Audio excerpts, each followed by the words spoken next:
तो आज की इस वीडियो में हम देखेंगे कि HTML के अंदर हम CSS को कैसे यूज़ कर सकते हैं और CSS की कितनी टाइप्स होती हैं और सबसे बेहतर कौन सी हमारे पास अप्रोच है, उन टाइप्स में से कौन सी टाइप सबसे बेहतर है CSS की अपनी वेबसाइट के अंदर यूज़ करना।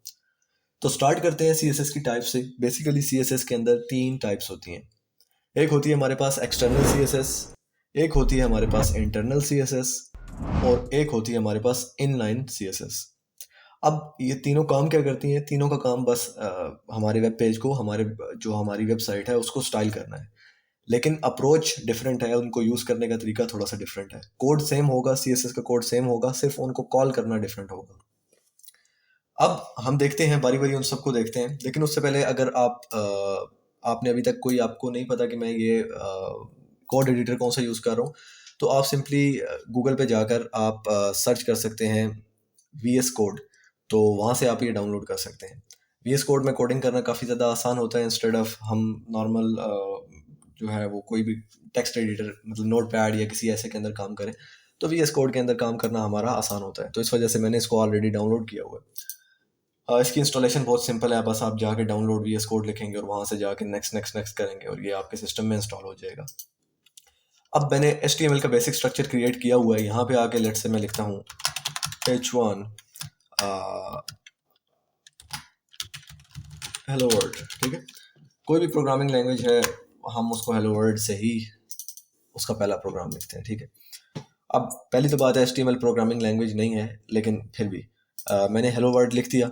अब मैं चाहता हूँ मैं इस हेलो वर्ल्ड पे तीनों अप्रोच अपनी यूज़ करूँ, इनलाइन स्टाइलिंग भी, एक्सटर्नल स्टाइलिंग भी और इंटरनल स्टाइलिंग भी। सबसे पहले हम देखते हैं external styling. External styling basically होता है, ये होती है कि हम आउटर सोर्स के थ्रू अपनी वेबसाइट को, अपने वेब पेज को डिज़ाइन करते हैं।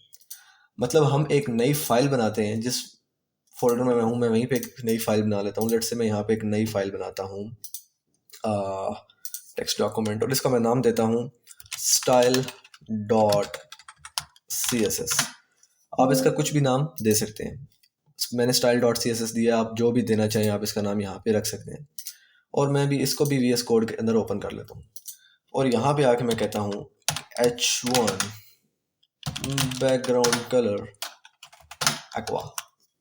अब मैंने क्या किया, मैंने इस H1 को गेट किया और इसका बैकग्राउंड कलर क्या कर दिया, एक्वा कर दिया।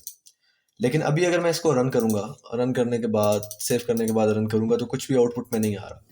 क्यों नहीं आ रहा? क्योंकि ये जो मेरी style.css है ये एक एक्सटर्नल फाइल है। ये इस test.html के साथ अभी तक अटैच ही नहीं हुई। मतलब क्या मैं कहना चाह रहा हूँ, गौर से समझना कि ये जो style.css है ये इस test.html के साथ अटैच नहीं हुई। तो हमें इन दोनों को आपस में लिंक करना होगा। तो लिंक करने के लिए हमारे पास कौन सा टैग यूज़ होता है, उसको हम लिंक टैग ही बोलते हैं। तो यूजली हम लिंक टैग हेड के अंदर यूज़ करते हैं, अपने हेड यहाँ पे इस जगह। तो मैं यहाँ पे आके एक टैग लिखूंगा लिंक रेल।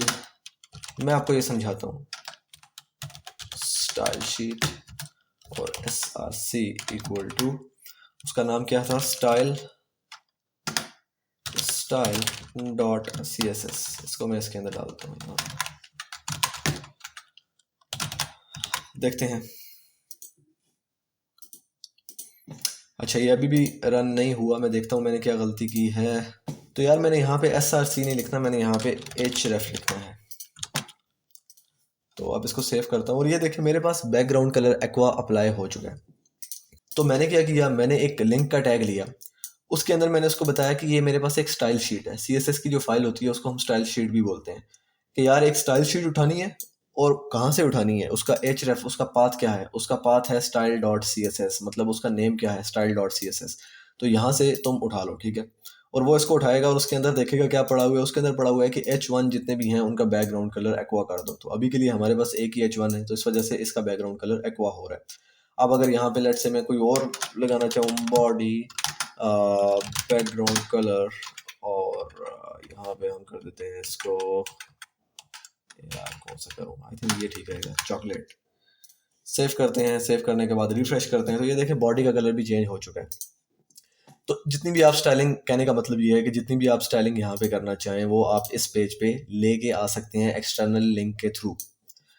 ठीक हो गया, ये तो होगी हमारे पास एक्सटर्नल CSS। लेकिन अच्छा एक चीज़ इसमें और है, लेट्स से जो हमारी ये स्टाइल डॉट CSS की फाइल है ये किसी और जगह पड़ी हुई है, अभी तो ये सेम पाथ में।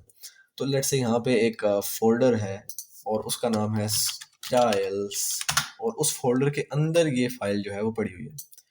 ठीक है, तो मैं अब कैसे इसको यूज़ करूँगा? अब अगर मैं रिफ्रेश करूँ, देखें इसका पाथ चेंज हो गया है, क्योंकि यहाँ पे हमने पाथ गलत दिया हुआ है। तो पहले हमें यहाँ पे पाथ ठीक लिखना पड़ेगा। तो मैं लिखूंगा styles/style.css। तो मैं इसको सेव करता हूँ, ये देखें दोबारा अप्लाई हो चुका है। तो ये वाला जो पाथ है href के अंदर, ये आपने बिल्कुल एक्यूरेट देना है। इसके बाद दूसरी स्टाइल शीट के दूसरे स्टाइल की जो टाइप होती है उसके बारे में बात करते हैं, जिसका नाम है इंटरनल CSS। तो इंटरनल CSS हम सेम कोड लिखेंगे, यही वाला कोड इंटरनल CSS पे भी अप्लाई करेंगे। तो मैं क्या करूँगा, मैं यहाँ पे आऊँगा, इसको मैं हटा देता हूँ अभी के लिए। इसको मैंने हटा दिया। अब अगर इसको मैं रिफ्रेश करूँ तो स्टाइलिंग हट चुकी है। इंटरनल CSS के लिए हम एक टैग लेते हैं, स्टाइल का टैग। ठीक है, ये टैग ओपन किया, ये टैग क्लोज किया। इसके अंदर आप वही कोड लिखते हैं जो आपने वो लिखा हुआ था ऑलरेडी। मैं इसको कॉपी करके पेस्ट करता हूँ, और जैसे ही मैं पेज रिफ्रेश करूँगा तो ये देखें सेम स्टाइलिंग मेरे पास अप्लाई हो चुकी है। तो इसको हम बोलते हैं इंटरनल स्टाइलिंग। इंटरनल स्टाइलिंग किसी भी पेज के अंदर आप बस स्टाइल का टैग लें, क्लोज करें, और अंदर जितना भी आप कोड लिखेंगे वो उस पे स्टाइल अप्लाई हो जाएगा। आप इसको किसी भी जगह प्लेस कर सकते हैं। लेट्स से यहाँ से उठा के मैं इसको ये यहाँ पे पेस्ट कर दूँ, तो क्या होता है, ये देखें हो रहा है अप्लाई। तो लेकिन यूजुअली ये बॉडी के से पहले यहाँ इस जगह यूज़ होता है, हेड के बाद और बॉडी से पहले। तो आप इसको किसी भी जगह प्लेस कर सकते हैं। इसके बाद हमारे पास एक लास्ट टाइप है जिसको हम बोलते हैं इनलाइन स्टाइलिंग। तो वो क्या होता है, वो हम किसी भी एलिमेंट को अगर स्पेसिफिकली जो है करना चाहें, स्टाइल करना चाहें, तो वो उस लिए यूज़ होती है। लेट्स से मैं इस H1 को यहीं पे यूज़, मेरे पास 2 H1 है, और यहाँ पे हम लिखते हैं हेलो वर्ल्ड 2। अभी अगर मैं सेव करूँ और सेव करके रिफ्रेश करूँ तो ये देखें ये दोनों पे स्टाइल अप्लाई हो रहा है। ठीक है, लेकिन मैं क्या चाहता हूँ, मैं सिर्फ इस वाले पे या सिर्फ स्पेसिफिकली मैं टारगेट करना चाहता हूँ किसी एक एलिमेंट को। तो वो मैं कैसे करूँगा? उसके लिए हम इनलाइन, या तो हम क्लासेस आईडीज का यूज़ कर सकते हैं जो आगे जाके हम देखेंगे, लेकिन अगर हम नॉर्मल स्टाइलिंग की बात करें तो हम इनलाइन स्टाइलिंग लगा सकते हैं। तो वो कैसे करते हैं देखते हैं। लेट्स से मैं इस हेलो वर्ल्ड 2 को 2 पे स्टाइल अप्लाई करना चाहता हूँ। तो यहाँ पे आके आपने एक एट्रीब्यूट देना है स्टाइल नाम का। ठीक है, और इसके अंदर आप यही वाला स्टाइल लिख सकते हैं, let's say background colour aqua. और यहाँ पे अभी के लिए मैं ऊपर वाले स्टाइल को हटा देता हूँ। मैं सेव करता हूँ और सेव करने के बाद रिफ्रेश करता हूँ तो ये देखें सिर्फ इस पे स्टाइल अप्लाई हो रहा है, दूसरे H1 पे स्टाइल अप्लाई नहीं हो रहा। तो इस तरह हम इनलाइन स्टाइलिंग भी कर सकते हैं। अब एक क्वेश्चन है मेरा, आप लोग इस वीडियो को पॉज करना, पहले क्वेश्चन टाइप करना, उसका आंसर टाइप करना। अगर आप लोगों को पता है तो बहुत अच्छी बात है। क्वेश्चन ये है कि लेट्स से मैंने यहाँ पे एक बैकग्राउंड कलर लिया हुआ है ये वाला। ठीक है, H1 का बैकग्राउंड कलर मैंने ये लिया, और यहाँ पे मैंने क्या किया, H1 का बैकग्राउंड कलर मैंने कह दिया एक्वा, इस वाले H1 का। और इसी तरह मैंने अपनी, ये चले फिलहाल यहाँ तक ठीक है, कि कौन सा ये वाला स्टाइल अप्लाई होगा इस H1 पे, या फिर ये वाला स्टाइल अप्लाई होगा। और अगर तो ये होगा तो क्यों होगा, और अगर ये वाला स्टाइल अप्लाई होगा तो क्यों होगा, उसकी रीज़न क्या है। चलें अब हम टेस्ट करते हैं, लेकिन पहले मैं आपको बता दूं कि स्टाइल ये वाला अप्लाई होगा। मैं पेज रिफ्रेश करता हूँ तो ये देखें दूसरे पर तो नॉर्मल अपना स्टाइल अप्लाई हुआ है जो मैंने लगाया है, जो पहले वाला है। इस पे तो मैंने इस वाले हेलो वर्ल्ड पे तो ये अप्लाई हो चुका है, लेकिन इस वाले पर क्या हुआ है, मेरे पास ये एक्वा वाला जो कलर था ये अप्लाई हुआ है। ऐसा क्यों हुआ है?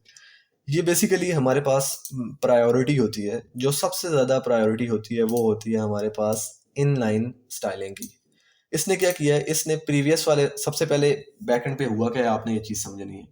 सबसे पहले वो यहाँ पे आया, उसने देखा यार स्टाइल टैग लगा हुआ है। ठीक है, उसने देखा H1 है, H1 के अंदर जितने भी H1 है उन सब का कलर क्या कर दो, ये वाला कलर कर दो, पिंक।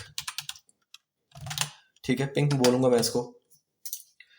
फिर उसने कहा ठीक है सब पिंक हो गया, ये वाला भी पिंक हो गया। लेकिन जैसे ही वो नीचे आया उसने कहा कि यार नहीं, पिंक तो लगा हुआ है, लेकिन उसने कहा कि पिंक के अलावा मेरा कलर ये एक्वा कर दो। तो वो क्या करेगा, वो इस पिंक की जगह उसको अपडेट करके एक्वा कर देगा, मतलब उसको ओवरराइड कर देगा। प्रीवियस वाले की जगह अपडेट आप कह सकते हैं कि प्रीवियस को अपडेट करके न्यू कलर ले आएगा। तो किस तरह हम प्रायोरिटी अगर सेट करनी हो किसी एलिमेंट की तो हम वो काम भी कर सकते हैं। तो ये अक्सर केसेस में हमें यूज़ पड़ती है ये चीज़, इस वजह से मैंने आपको बताया। तो इसी तरह अगर हमारे पास एक्सटर्नल CSS होती तो किसकी प्रायोरिटी ज़्यादा होती, तो ये आप लोगों ने चेक भी करना है और मुझे कमेंट सेक्शन में बताना है। तो आई होप आपको ये वीडियो अच्छी लगी होगी। मिलते हैं हम नेक्स्ट वीडियो में।